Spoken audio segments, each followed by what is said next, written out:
हम गुंजन चौधरी मैथिली गुंजन चैनल पर समस्त मिथिलावासी के प्रणाम करै छी। आइ हम एकटा बेटा विवाह के बरियाती के गीत लऽ कऽ उपस्थित छी। कोशिश करै छी जे ई गीत अहाँ सबके जरूर पसंद आयत। जय मिथिला, जय मैथिली। जहिया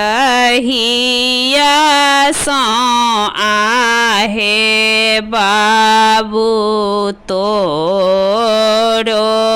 उत्पन्न भेला, मांगोरा माछने सोहाए हे।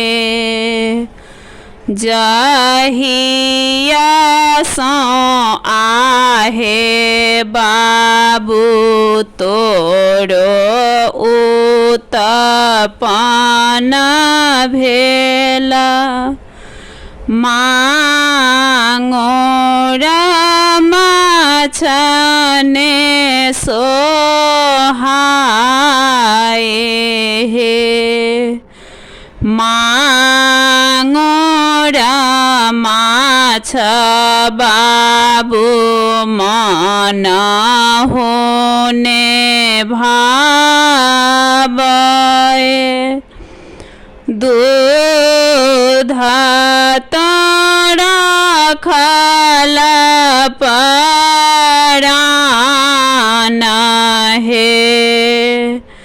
अपने त जाइ छह गौरी गौना कराब,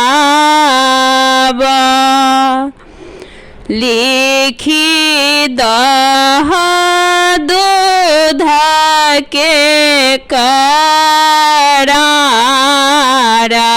हे।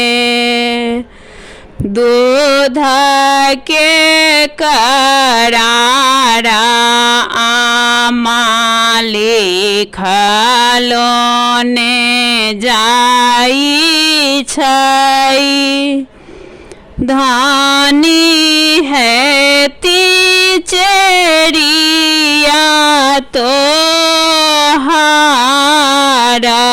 हे।